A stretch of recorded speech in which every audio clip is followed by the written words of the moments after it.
Muchas gracias nuevamente a la iglesia y en Temuco por la invitación a la enseñanza de la palabra. El tema que siempre estamos viendo es el libro de Lucas.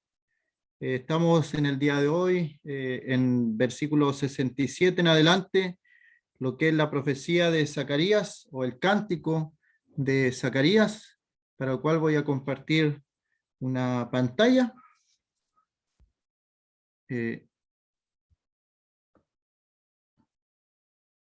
Cada una de las cosas que hemos ido viendo, a veces hay un solo versículo que me llama la atención y no avanzo mucho hasta que no quede como satisfecho de lo que pueda decir aquel versículo. Hemos considerado allí, hay una imagen de Zacarías cuando le preguntan por el nombre del niño que van a nacer. Recordémonos que él quedó mudo por la incredulidad. Cuán terrible es la incredulidad, que a este hombre le costó por lo menos 9 meses de estar mudo, de entender por señas y de hablar él también por señas. Si le preguntan a él cómo se va a llamar, porque nadie en su familia se llama Juan, él rompe las costumbres y le pone a su hijo el nombre de Juan, porque Dios se lo había dicho. Vamos entonces a leer versículo 67. Y Zacarías su padre fue lleno del Espíritu Santo y profetizó diciendo: ¿cómo sabemos que esta persona fue llena del Espíritu Santo? Porque esta persona, Zacarías, habló la palabra de Dios. La palabra de Dios. ¿Cómo podemos saber si alguien está lleno del Espíritu Santo? ¿Acaso por manifestaciones externas visibles? Algunos hablan de la llenura del Espíritu Santo refiriéndose a algunas cosas medias extrañas. Hace poco me compartieron una imagen, un video en Canadá, donde unas personas se revolcaban en el suelo y hacían cosas como animalitos, y ellos decían que eso había sido una llenura del Espíritu. Obviamente, la palabra muestra cosas que el Espíritu Santo hace y que son inimitables, inimitables. ¿Cómo sabemos que Zacarías fue lleno del Espíritu Santo? Porque él abrió su boca y profetizó, palabra de Dios, no otra cosa. Y dice: bendito el Señor y Dios de Israel, que ha visitado y redimido a su pueblo. Recordemos allí, 400 años de silencio, 400 años de silencio. Imagínense, nosotros pasamos los 500 años, por ejemplo, del descubrimiento de América, 500 años, o sea, una cantidad muy grande de años. Dios no había hablado en todo ese tiempo, 400 años de silencio. Es en aquel tiempo donde aparecen figuras históricas como los macabeos y las revueltas judías, es en estos 400 años de silencio. Y comienza el libro de Lucas a hablar Dios, habla por boca del ángel en el templo a Zacarías y habla por estos cánticos. Hemos visto algunos cánticos de Zacarías, el cántico de María también, que algunos le llaman el Magnificat de María por la primera palabra que ella utiliza: engrandece mi alma al Señor. Y acá lo de profecía de Zacarías, algunos también, en algunos libros aparece como benedictín, porque en la primera palabra que ocupa él es bendito el Señor Dios de Israel, y comienza a hablar Dios después de 400 años. Ocupa gente imperfecta. Hermanos, no nos desanimemos por nuestras imperfecciones. Dios ocupa gente imperfecta para hacer cosas grandes. Busca la disposición de nuestro corazón. Eso es lo que busca Dios. Vemos el caso de Abraham, vemos el caso de Jacob, vemos el caso de David. Personas que fallaron, personas que Dios a veces disciplinó, pero personas que sirvieron al Señor. Aquí Zacarías podemos pensar en que fue tan grande lo que él hizo que su incredulidad le costó estar mudo, pero luego Dios lo utilizó. ¿Y de qué manera lo utilizó Dios? Aquí habla un discurso lleno del Espíritu Santo, hablando de la palabra de Dios, y nos dice, y nos levantó un poderoso Salvador. Y ese fue el último texto que vimos, un poderoso Salvador, y analizamos por lo menos 4 textos, 4 versículos bíblicos que hablan del Señor Jesucristo como un poderoso Salvador. Y allí quedamos, en la casa de David su siervo, como habló por boca de sus santos profetas que fueron desde el principio, salvación de nuestros enemigos y de la mano de todos los que nos aborrecieron, para hacer misericordia con nuestros padres y acordarse de su santo pacto, del juramento que hizo Abraham, nuestro padre, que nos había de conceder que librado de nuestros enemigos, sin temor, le serviríamos en santidad y justicia delante de él todos nuestros días. Y hasta ahí llega la primera parte de este cántico de Zacarías, la primera parte del versículo 67 hasta el versículo 75, que él está hablando de el Señor, del Dios de la antigüedad, que él lo manifiesta ahora en la venida del Mesías. Y luego del versículo 76 al versículo 80, él se refiere a su hijo, a Juan. Así que estamos en ese versículo, como habló por boca de sus santos profetas, que fueron desde el principio. ¿Qué quiere decir este texto? Y ahí me quedé pegado yo, ahí me quedé pegado. ¿A qué se estará refiriendo el escritor Lucas? ¿Qué cosas hablaron los profetas? ¿A qué cosas se refiere Zacarías? Lo diría por la liberación política que estaba viviendo el pueblo de Israel bajo el yugo de la esclavitud allí romana, del imperialismo romano, que era muy cruel también el imperio romano, con los que eran rebeldes con ellos, porque sabemos que a los que no eran rebeldes les iba bien. Era un imperio que trajo prosperidad a aquellas provincias que se adaptaban, se acomodaban a los romanos, les iba bien. Pero el pueblo de Israel, como el pueblo escogido de Dios, ellos, lo vemos en el caso de Pedro, por ejemplo, cuando él es muy celoso de las cosas judías, de las cosas hebreas. Así que algunos piensan que esto que Zacarías está diciendo es por la parte política, pero nada que ver, nada que ver. Recordemos que él está hablando por el Espíritu Santo. Los santos hombres de Dios fueron inspirados por el Espíritu Santo. No hay margen de error en lo que ellos dijeron, en lo que ellos escribieron. Cada uno, obviamente, tiene su identificación. No es lo mismo leer a Pedro, por ejemplo, que leer a Juan o leer a Pablo.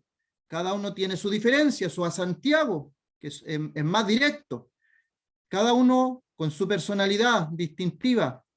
Pero los santos hombres de Dios, los santos profetas de la antigüedad, cada uno habló de su perspectiva, pero ellos fueron inspirados por el Espíritu Santo. Moisés escribió los primeros 5 libros de la Biblia. ¿Cómo se llama eso? El Pentateuco. Pentateuco viene de 5. Los 5 primeros libros de la Biblia escritos por Moisés. Y Moisés, reconocido como un profeta. Por eso es que el Señor, cuando libera al pueblo de Israel, habla y dice que le va a enviar un profeta así como Moisés. Y por eso en Juan leemos cómo los fariseos van a preguntarle a Juan el Bautista, ¿eres tú el profeta? Ellos estaban pensando en aquel profeta que se había prometido al pueblo de Israel cuando estaba en la liberación de Egipto. por mano de Moisés. Así que Moisés, reconocido como un profeta, su boca habló palabras, los primeros 5 libros de la Biblia. Y el Señor, luego de su resurrección, el Señor también refirió a los que iban camino a Emaús y les dice: Moisés escribió de mí, los salmos escribieron de mí, los profetas escribieron de mí. O sea, todo el Antiguo Testamento que conocían los judíos, había palabras acerca de nuestro Señor Jesucristo. Como habló, entonces Zacarías dice, como habló por boca de sus santos profetas. ¿Quién estaba hablando en la antigüedad? Era Dios. Dios estaba hablando en la antigüedad por boca, utilizando un material imperfecto como los seres humanos, lleno de fallas, de imperfecciones, pero Dios los utilizaba, utilizando sus bocas, sus labios, para escribir, habló por la boca de sus santos profetas. Él los apartaba.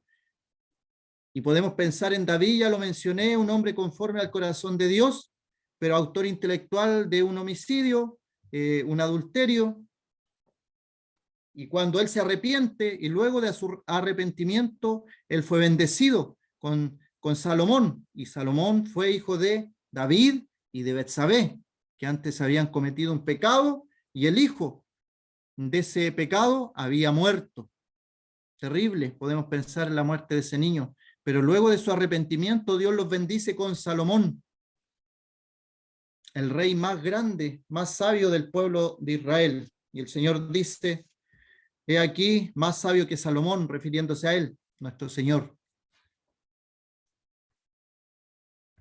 El libro de Romanos nos habla de este pueblo especial, porque Israel es un pueblo especial. No debemos elevarlo a un nivel que la Biblia no le ha dado al pueblo de Israel. Es un pueblo especial, como son todos los pueblos, las naciones, y Dios quiere la salvación de todas las naciones. Pero Israel es especial porque fue el pueblo terrenal elegido por Dios. Y Romanos 9 nos dice que estos israelitas, ellos fue la adopción para ellos. Vamos a leer allí en Romanos capítulo 9, el verso 4, dice: estos israelitas, de los cuales son la adopción, la gloria, el pacto, la promulgación de la ley, el culto y las promesas, de quienes son los patriarcas, y de los cuales según la carne vino Cristo, el cual es Dios sobre todas las cosas, bendito por los siglos de los siglos. Amén. Nuestro Salvador nos salió de China, nos salió de Inglaterra, salió de un pueblo terrenal llamado Israel. Y este pueblo, Israel, fue escogido por Dios, especial. Jerusalén, la niña de los ojos de Dios, su nombre esculpido en las manos de Dios. Así que de los israelitas, en la adopción,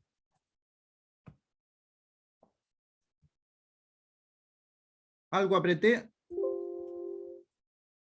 se fue al final de la pantalla. La adopción, la gloria, el pacto, la promulgación de la ley, todo esto estaba en el Antiguo Testamento. El culto, todas las tradiciones, en lo que era el tabernáculo, el templo, las promesas, los pactos que le fueron dados a Abraham, le fueron dados a David y los patriarcas. Allí tenemos todas las cosas que son de los israelitas, y esto estaba en el Antiguo Testamento. Adopción, la gloria, el pacto. Son israelitas, no son de ningún otro pueblo terrenal. Y luego concluye que está la ley, el culto, las promesas, los patriarcas. Luego de eso aparece: de los cuales, de estos judíos, de estos israelitas, según la carne vino el Señor Jesucristo, el cual es Dios, dice ahí en Romanos, no deja lugar a ninguna duda. Claramente dice allí: el cual es Dios. Más claro que eso, imposible. Sobre todas las cosas, bendito por los siglos de los siglos. Amén. Así que de estos judíos, de estos israelitas, a los cuales se está refiriendo Zacarías como su pueblo, cuando dice, en la casa de David su siervo, en la casa de David su siervo. Todavía no estaba María con José, solamente estaba María visitando a Zacarías y Elizabeth. ¿Cuánto tiempo estuvo allí María? Estuvo 3 meses, 3 meses.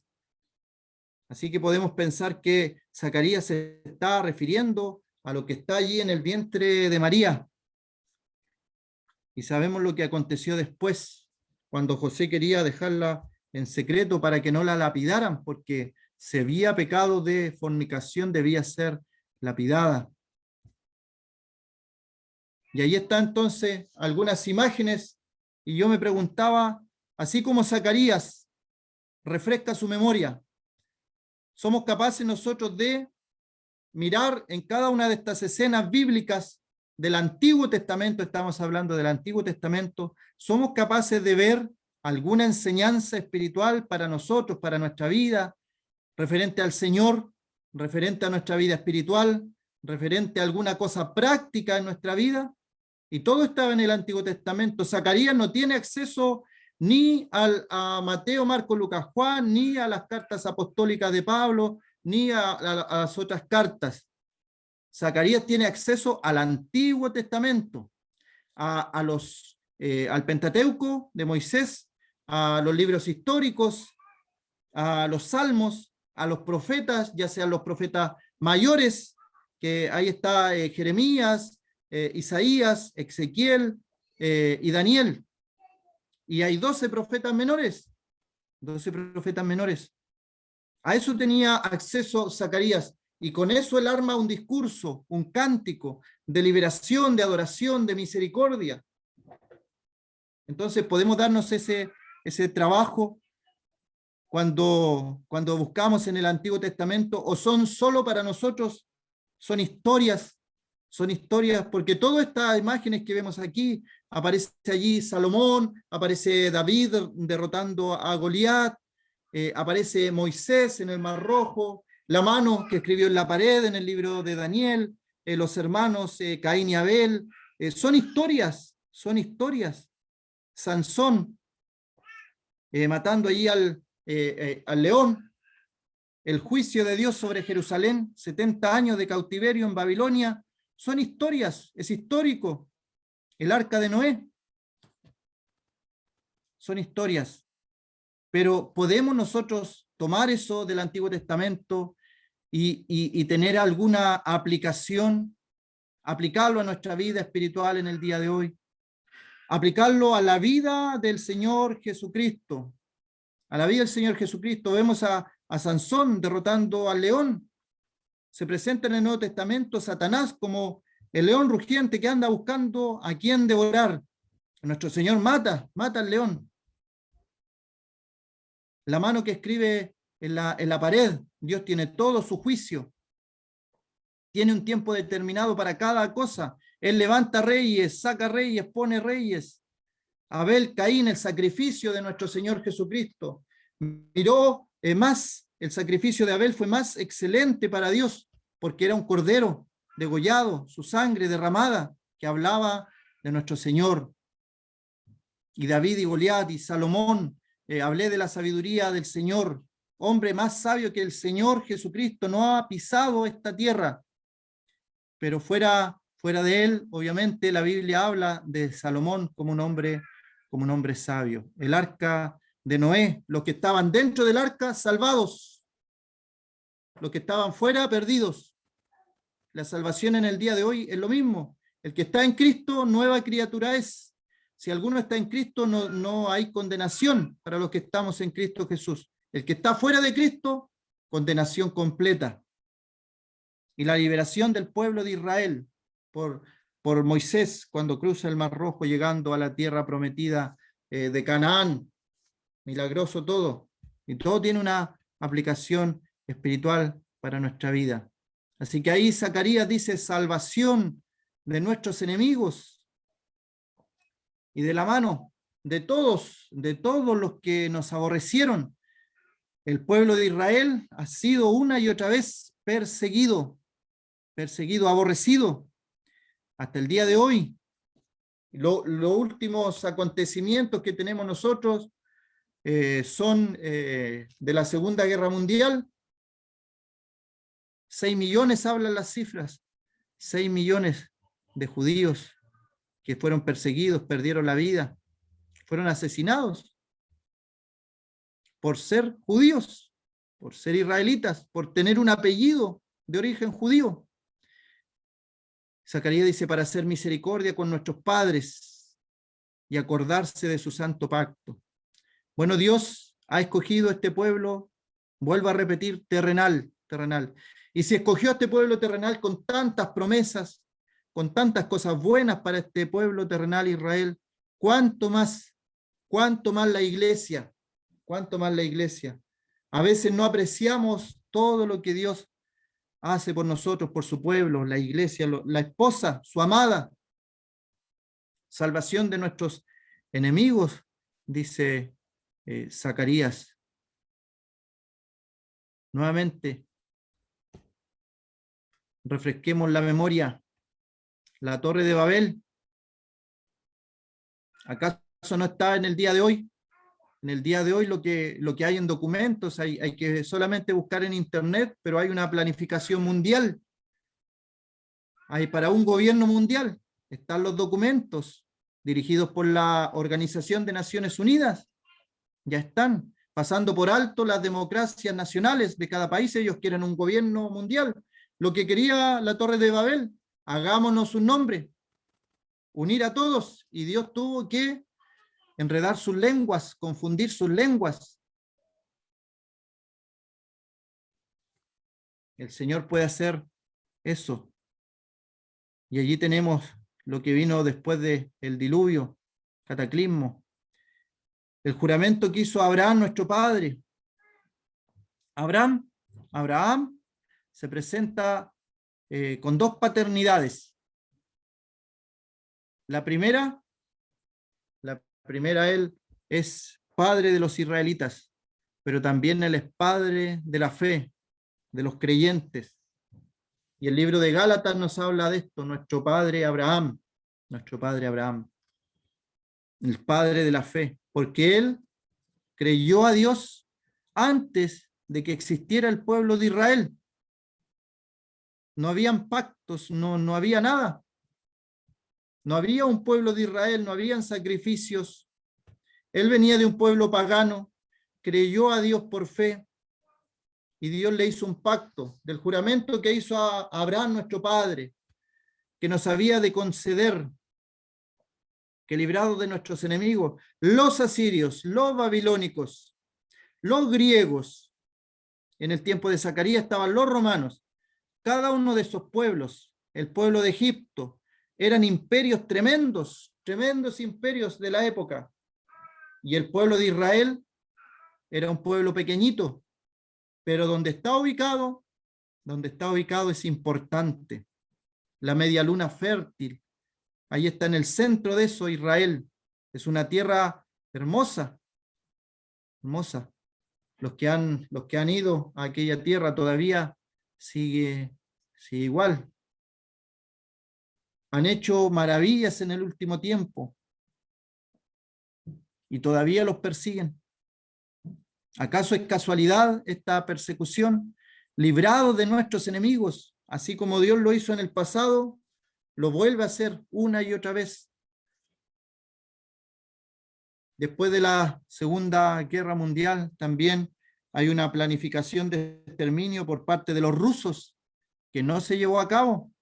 Estaba planificado la fecha exacta donde iban a tomar presos, prisioneros y asesinar a varios judíos. Y no se pudo hacer porque falleció el que lo había ideado. Nuestros enemigos, pueblo de Israel. Y Dios promete la libertad, la liberación de sus enemigos. Dice en santidad y en justicia, delante de Él, todos nuestros días.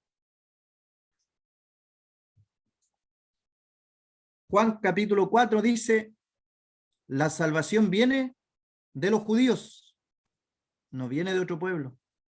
Dios escogió a ese pueblo y como vimos en Romanos, todas las cosas que le dio a ese pueblo, los pactos, las promesas, los patriarcas. Y el pacto. Luego que Abraham salió de Ur de los Caldeos, vete de tu tierra, de tu parentela, a la tierra que yo te mostraré, le dijo Dios. Y dice que Abraham salió sin saber a dónde iba, sin saber a dónde iba. Él se fue. Ur de los Caldeos era una ciudad idólatra, con costumbres paganas, y él se va de esa tierra y llega a la tierra de Canaán. Salió para ir a la tierra de Canaán y dice, a la tierra de Canaán llegó. Un hombre con propósito. Si Dios le estaba diciendo algo, él lo iba a hacer. Luego le promete un hijo. Hay una promesa allí. Personas estériles van a tener un hijo, de avanzada edad van a tener un hijo. Y Abraham, su esposa, entra a la incredulidad y tratan de ayudar a Dios. Y tiene un hijo con la sierva. No eran hombres perfectos, vuelvo a repetir la misma idea. A veces algunos creyentes, algunos cristianos, piensan que son perfectos por ser creyentes o cristianos. Si Dios nos escogió es porque somos lo peor de este mundo. Y si alguien no tiene ese concepto de que Dios salvó lo peor de este mundo, es porque tiene más alto concepto de sí del que debe tener, como dice la Escritura. Eran hombres imperfectos. Noé salvó toda su familia, 8 personas, murió toda la generación. Y luego vemos ahí en el libro de Génesis cómo Noé planta una viña, espera todo el proceso y él después se ve embriagado. Y la embriaguez también le costó por allí algún pecado con su hijo. Allí aparece también escrito. Entendamos, hermanos, que los hombres de la Biblia eran seres humanos sujetos a pasiones como las nuestras, dice Santiago, pero ellos seguían adelante con Dios, no dejaban a Dios, no se apartaban de Dios, una y otra vez volvían a Dios. Jacob, lo vemos allí, Jacob es como una montaña rusa, por decirlo así, iba hacia arriba a la montaña, llegaba a Betel y descendía después en sus mentiras, en sus fraudes, y luego nuevamente subía, y luego nuevamente bajaba. Así era la vida de estos hombres, pero nos han dejado ejemplo. Con Dios ellos podían llegar bien alto, alejados de Dios caían lo más bajo que podían caer, mintiendo, defraudando. Abraham, el padre de la fe, mintió, diciendo que su esposa no era su esposa.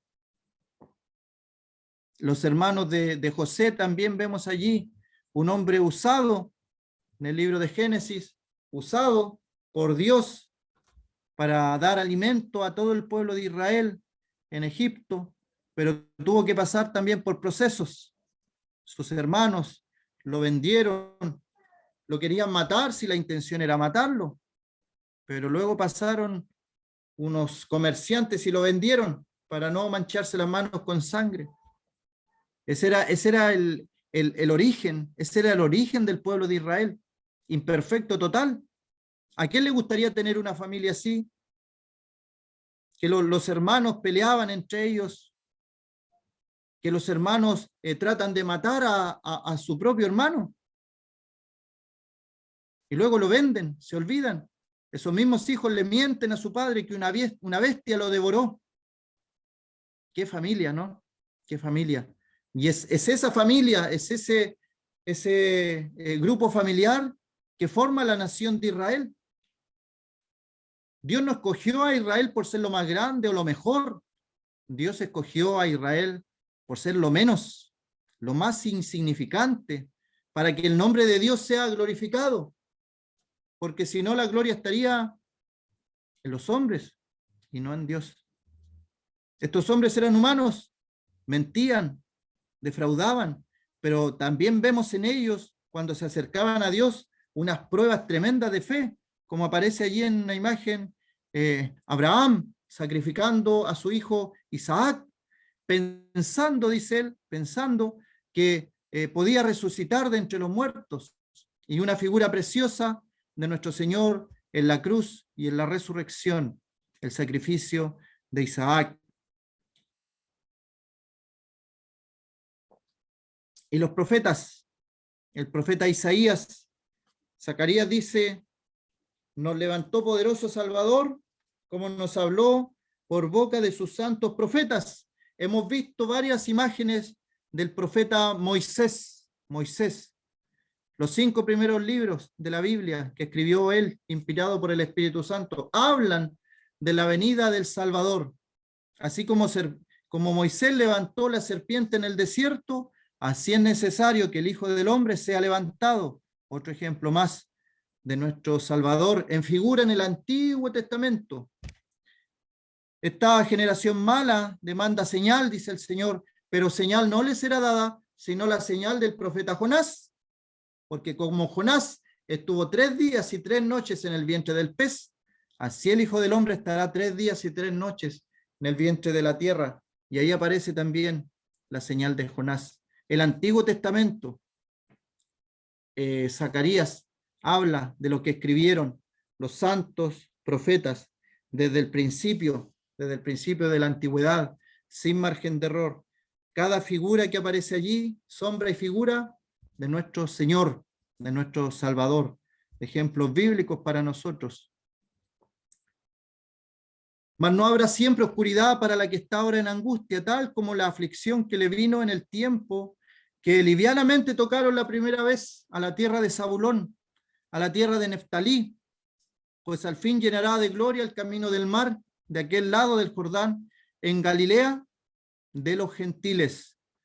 En el tiempo de Isaías, la tierra de Galilea era una tierra de intercambio, de comercio. Por lo tanto, había muchas personas que no eran israelitas y pasaban por allí.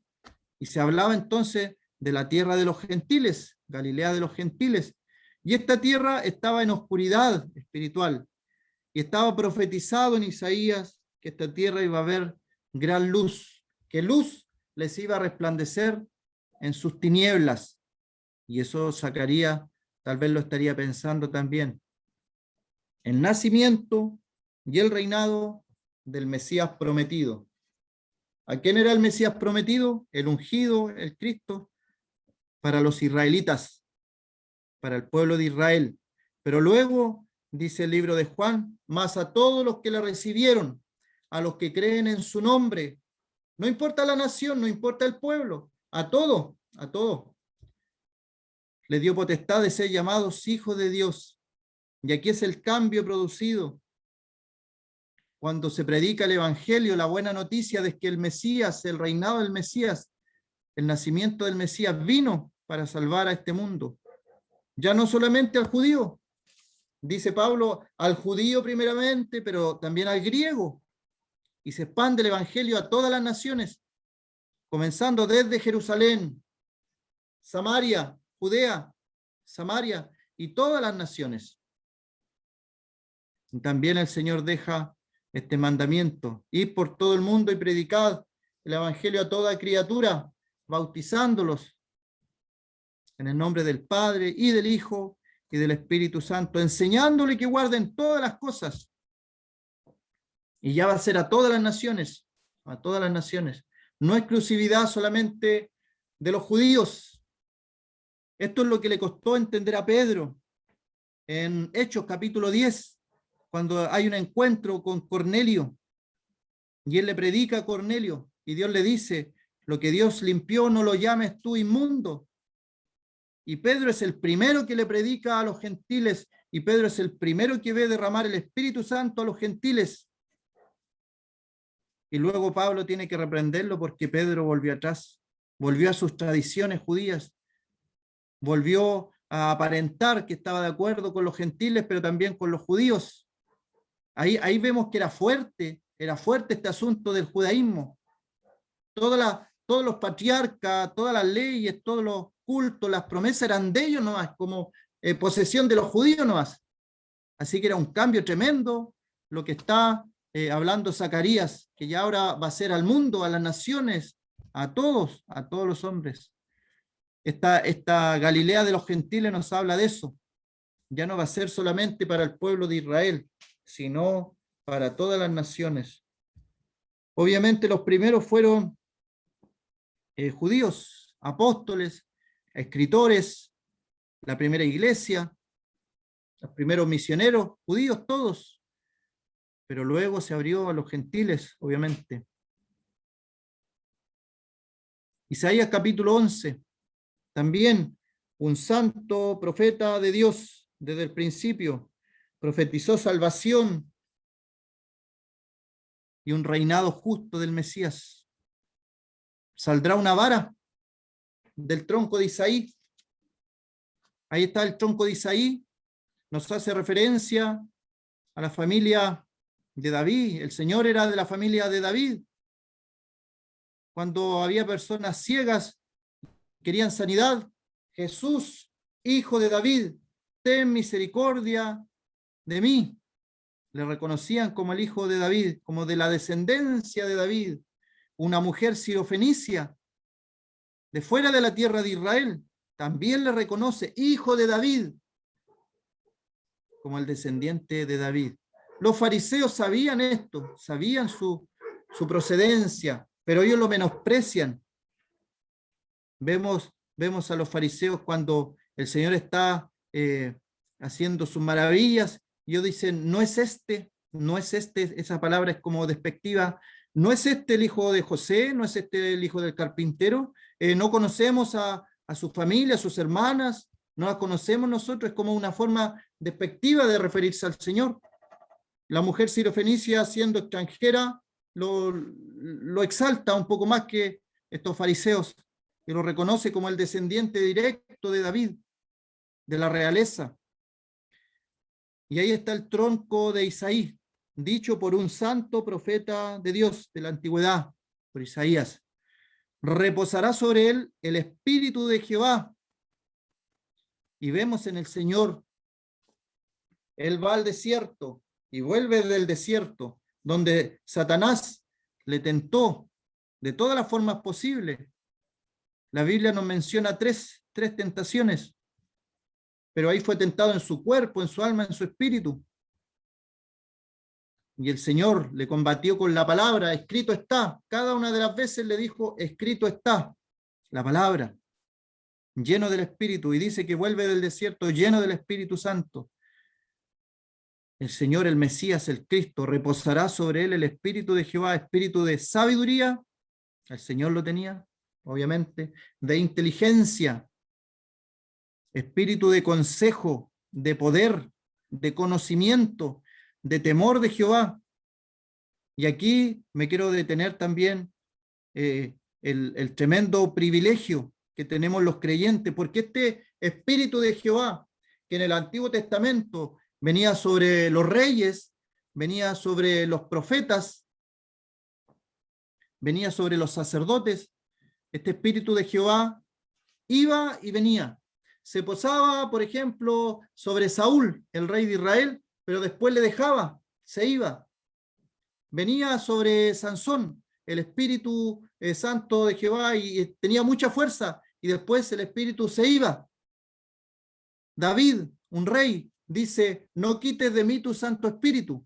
En ese pacto, en el antiguo pacto, el Espíritu de Jehová venía, se posaba y después se iba. Pero en el día de hoy, el creyente tiene el tremendo privilegio de que el creyente, el Espíritu Santo, es como un sello y nos viene a sellar y nos sella. Este sello es indeleble, es un sello permanente que no se va. Se puede entristecer cuando nos alejamos del Señor, pero no se va, allí está, siempre. Se puede constreñir, se puede entristecer cuando no hacemos lo que a Dios le agrada, pero ahí está, no se va, no se va. Por eso, si relacionamos el Espíritu Santo con la salvación que Dios nos ha dado, entendemos que la salvación no se puede perder. El Espíritu Santo viene y nos sella, nos sella. Y ese es el privilegio que yo encontré en este texto también, que todo lo que aparece allí, en forma potencial, para utilizar esa palabra, en forma potencial está en nosotros, pero no siempre lo utilizamos.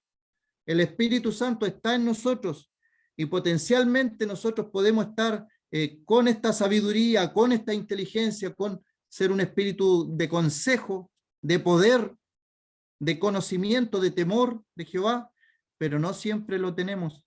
No siempre llegamos a ese nivel por nuestra carnalidad, por nuestro pecado, por hacerle más caso a la carne, sembrar para la carne y no sembrar para el espíritu. Pero potencialmente podríamos hacer muchas cosas en el poder del Santo Espíritu de Dios. Sofonías, uno de los profetas menores, hemos visto Moisés en los primeros 5 libros, hemos visto profetas mayores, y ahora vemos un profeta de los profetas menores, que son 12. Dice: Jehová está en medio de ti, poderoso, poderoso. Él salvará, se gozará sobre ti con alegría, callará de amor, se regocijará sobre ti con cánticos. Ahí está hablando también un profeta menor respecto a lo que es Dios salvando, y es Dios poderoso. Y así como en la antigüedad se presenta Dios poderoso, lo vimos la vez pasada, que el Señor Jesucristo es un poderoso Salvador para nosotros, que es poderoso para guardarnos sin caída, poderoso para librarnos de la tentación, poderoso para guardar nuestro depósito. Y en la antigüedad de Jehová, ahí entendemos, primera de Timoteo 3:16, indiscutiblemente grande es el misterio de la piedad. Dios fue manifestado en carne. Jehová está en medio de ti, poderoso. Él salvará, Él salvará. Y los salmos, te amo, oh Jehová, te amo, oh Jehová, fortaleza mía, Jehová, roca mía, castillo mío, mi libertador. Dios mío, fortaleza mía, en Él confiaré, mi escudo y la fuerza de mi salvación, mi alto refugio. Todas esas cosas que aparecen allí, refiriéndose a Jehová, el Dios de Israel, Jehová de los ejércitos, en el Nuevo Testamento se aplican a nuestro Señor Jesucristo, porque Él es Dios hecho hombre, Él es Dios hecho carne.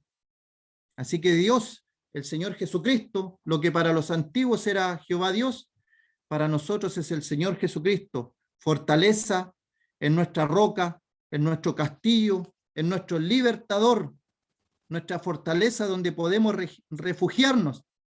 En Él podemos confiar, en nuestro escudo y la fuerza de nuestra salvación, nuestro alto refugio. Isaías dice, con esto terminamos: en gran manera me gozaré, en gran manera me gozaré en Jehová. Mi alma se alegrará en mi Dios, porque me vistió con vestiduras de salvación, me rodeó de manto de justicia, como a novio me atavió, y como a novia adornada con sus joyas. Y eso que en Isaías era refiriéndose al Señor, en el Nuevo Testamento lo tenemos en la persona del Señor Jesucristo. Él nos ha vestido con vestiduras de salvación. Él nos ha rodeado con manto de justicia. Nuestro Señor Jesucristo nos ha adornado como una novia con sus joyas en nuestro Señor Jesucristo. La iglesia, lo hemos estudiado en otras oportunidades, la iglesia es la esposa del Cordero, es la esposa que el Señor mismo se preparó para presentársela a sí mismo, sin mancha y sin contaminación. Es el Señor, como el esposo se presenta. Vamos a dejar hasta allí y que el Señor bendiga su palabra en nuestros corazones.